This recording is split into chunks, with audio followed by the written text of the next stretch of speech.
सभी धर्म प्रेमियों को राधे राधे। जय श्री कृष्णा, जय श्री श्याम।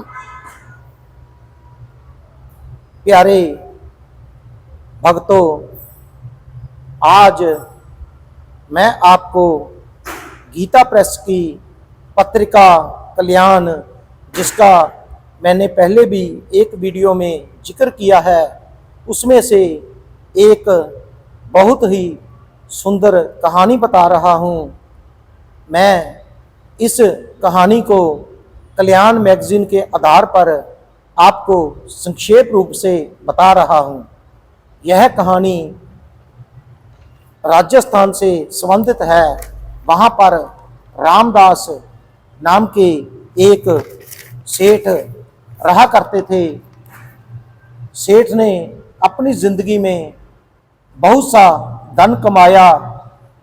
जब उनका अंतिम समय आया तो उन्होंने अपने पुत्र को अपने पास बुलाया और उसको अपनी सारी संपत्ति के अधिकार देते हुए कहा कि बेटा, मैं तो गोलोक जा रहा हूँ, लेकिन जाते जाते मैं तुम्हें 3 शिक्षाएं देकर जा रहा हूँ ताकि तुम मेरे द्वारा कमाए गए धन में बढ़ोतरी कर सको।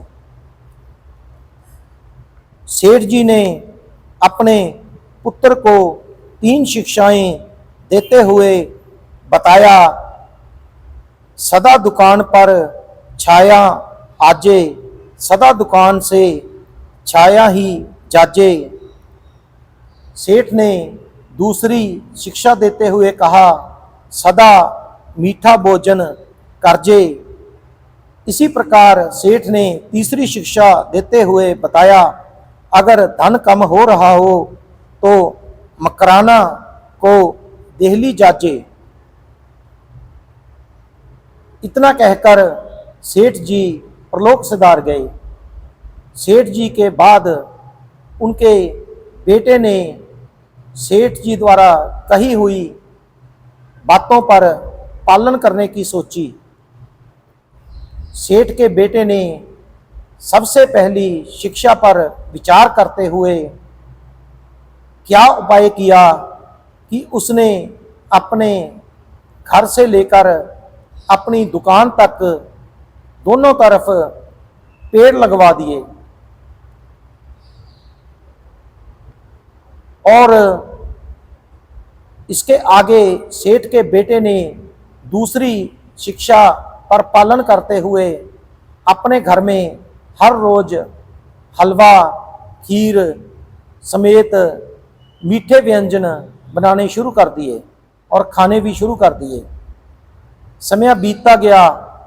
कुछ समय बाद जो पेड़ लगाए गए थे वो बड़े हो गए और हरे भरे हो गए।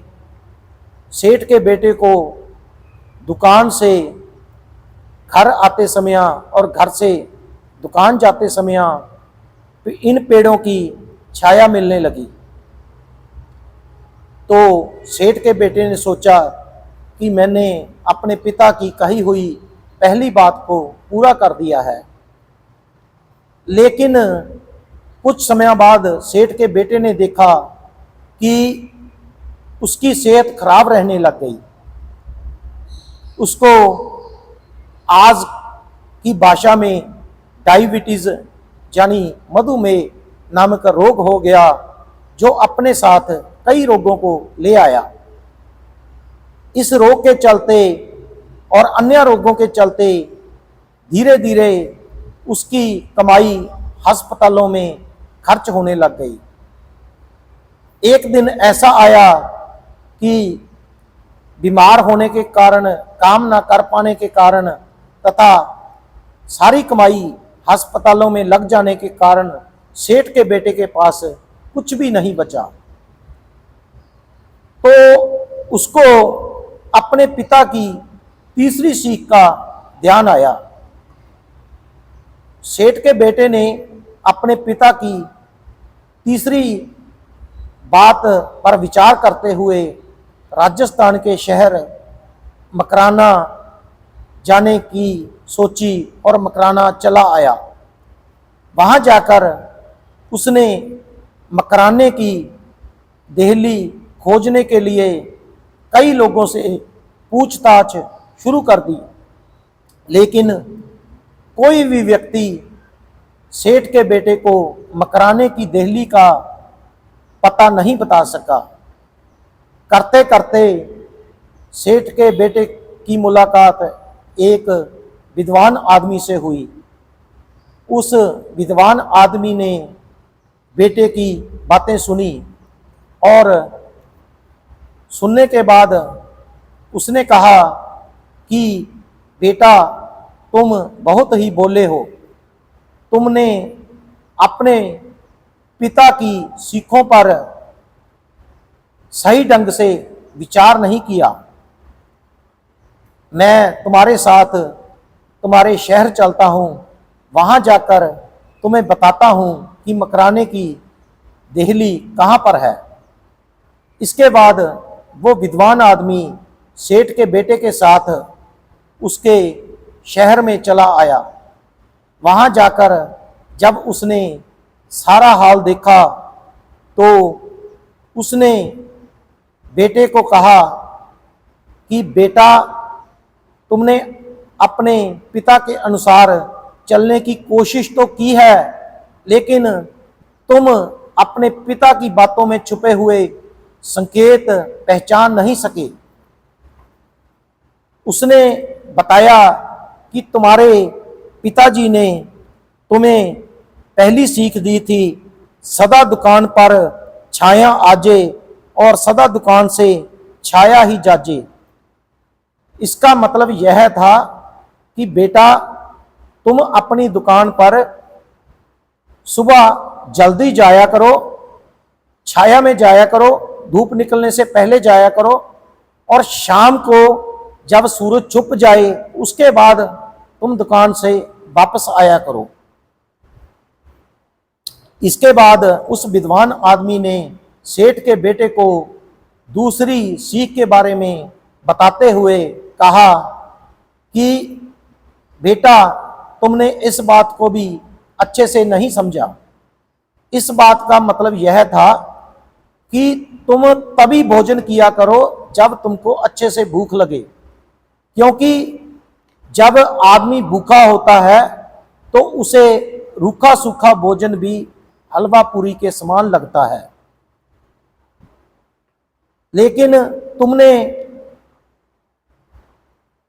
इस संकेत की ओर ध्यान ना देते हुए मीठा खाना शुरू कर दिया, जिसकी वजह से तुम्हें मधुमेह नामक रोग हो गया और तुम बीमार पड़ गए और तुम्हारी बीमारी पर सारी पूंजी खर्च हो गई। अब आगे उस विद्वान आदमी ने सेठ के बेटे को बताते हुए कहा कि जिस मकराना की देहली की तुम्हारे पिताजी बात कर रहे थे, वो देखो तुम्हारे घर के आगे जो देहली बनी हुई है वो मकराना से लाए हुए पत्थर की बनी हुई है।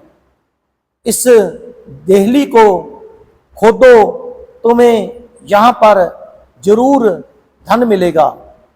सेठ के बेटे ने तुरंत मजदूर बुलवाए और देहली को खुदवाना शुरू कर दिया।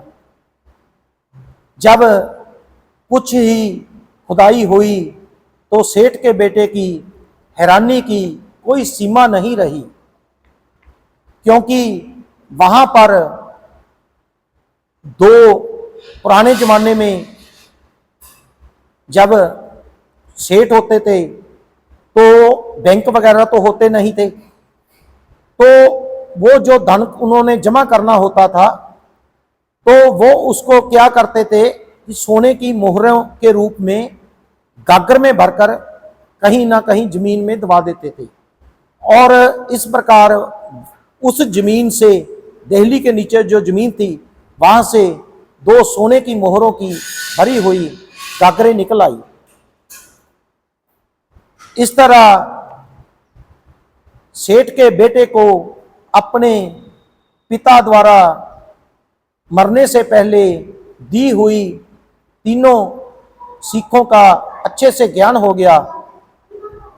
इसके बाद सेठ के बेटे ने अगले दिन से सुबह जल्दी अपनी दुकान पर जाना शुरू कर दिया और शाम को देर रात सूर्य छुपने के बाद दुकान से आना शुरू कर दिया। साथ ही अपने घर में मीठे पकवान, बिना मतलब के मीठे पकवान बनवाने और खाने बिल्कुल बंद कर दिए। इन सब चीज़ों का सकारात्मक प्रभाव पड़ा। सेठ का बेटा कुछ ही दिनों में सेहतमंद हो गया और उसकी कमाई भी फिर से शुरू हो गई। कुछ ही समय बाद उसने अपनी पुरानी पोजीशन से भी कहीं अच्छी पोजीशन हासिल कर ली। अभी मैंने आपको जो कहानी बताई है, इस कहानी के असल संकेत को आप समझें तो यह कहानी बहुत ही ज्ञान देने वाली है। जैसे आजकल बहुत से लोग मधुमेह यानी डायबिटीज रोग के शिकार हैं, तो उनको यह कहानी शिक्षा देती है कि सुबह हमें जल्दी उठना चाहिए और काम धंधे पर लगना चाहिए। जैसा कि डॉक्टर भी बताते हैं कि सुबह की सैर करने से मधुमेह के रोगियों को बहुत ज्यादा राहत मिलती है। इस तरह आप समझ सकते हैं कि कल्याण नामक पत्रिका में जो ये कहानी दी गई है, यह कहानी कितने बड़े मतलब रखती है।